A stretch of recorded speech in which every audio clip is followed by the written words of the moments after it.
एक बार एक दार्शनिक महात्मा बुद्ध से मिलने आए और वो बोले, हे बुद्धा, आप तो बड़े ही ज्ञानी हो, महान हो। मुझे मेरे कुछ सवालों के जवाब चाहिए और इन सवालों के जवाब लिए बगैर मैं इस दुनिया को नहीं छोड़ना चाहता। इसलिए मेरी आखिरी और अंतिम जो आशा है वो आपसे ही है। मुझे इन सवालों के जवाब तो काफ़ी मिले, लेकिन वो मुझे संतुष्ट नहीं कर पाए। जब बुद्धा ने इन दार्शनिक से कहा कि क्या तुम अपने इन सवालों के जवाब के बदले जो मेहनताना है, जो प्राइज़ है, वो देने को तैयार हो? तो इन्होंने झट से कहा कि हाँ, मैं इनके लिए कोई भी प्राइज़ देने को तैयार हूँ, क्योंकि ये मेरे जीवन मरण का पर्सन है और इनके जवाब जाने बगैर मैं इस दुनिया से जाना नहीं चाहता। तो बुद्ध ने कहा, ठीक है, तो इसके लिए आपको सबसे पहले एक काम करना पड़ेगा कि आपको 2 साल बिल्कुल चुपचाप साइलेंस में मेरे साथ यहाँ बैठना होगा। जब यह बात सुनी तो दार्शनिक को बड़ा अजीब लगा कि ये क्या बात हुई। 2 साल, ये तो बड़ा लंबा समय है। बुद्ध ने कहा, क्या सोच रहे हो, मात्र 2 साल की ही तो बात है। तुमने तो इन पर्सनों को अपनी ज़िंदगी से जोड़ रखा है, तो फिर क्या हुआ? इसके बाद मैं आपके हर सवाल का जवाब दूंगा और अगर आपकी इच्छा ना भी हुई सवाल पूछने की, तो भी मैं आपके सवालों का जवाब दूंगा। जब दार्शनिक ने यह बात सुनी तो उन्होंने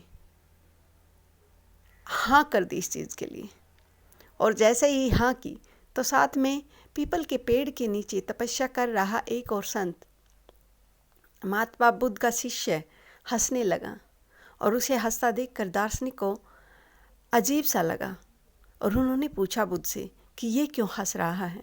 तो बुद्ध ने कहा कि आप स्वयं ही इनसे जाकर पूछ लीजिए।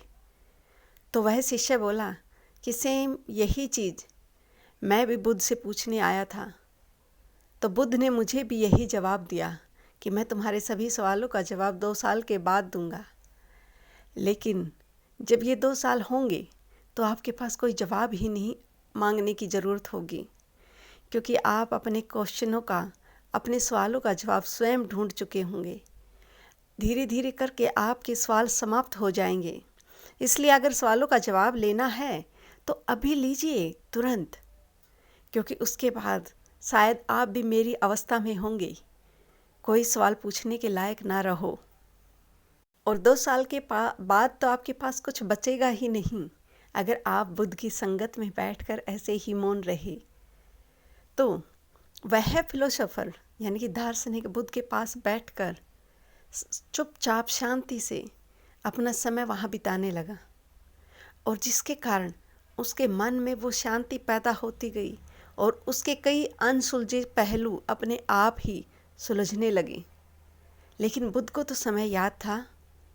बुद्ध ने उनसे कहा कि तुम्हारे 2 साल पूरे हो चुके हैं, अब आप चाहो तो मुझसे किसी भी अपने सवाल का जवाब ले सकते हो अगर आपके पास सवाल बचे हों।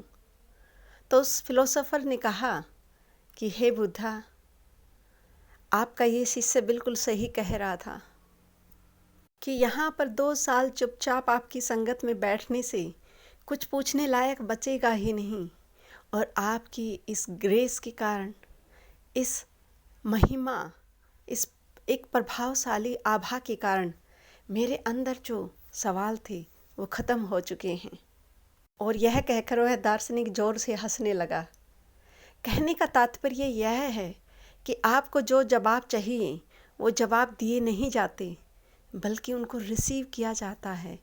जवाबों को, जो आपको जो आंसर चाहिए उसको एक तरह से ग्रहण किया जाता है, और ये जो जवाब जो आपके सवाल का मिलेगा आपको, वो कहीं और से नहीं, इस बाहरी दुनिया से नहीं, बल्कि आपके खुद के अंदर से प्राप्त होगा। और यही शांत रहने की, चुप रहने की एक ऐसी बड़ी प्रक्रिया है, इतनी महान प्रक्रिया है कि जिस व्यक्ति ने इस पर विजय पा ली उसकी अधिकतर शंकाएं अपने आप समय के साथ समाप्त हो जाती हैं। आई होप बुद्ध की ये स्टोरी भी आपको पसंद आई होगी। and thanks for listening to me.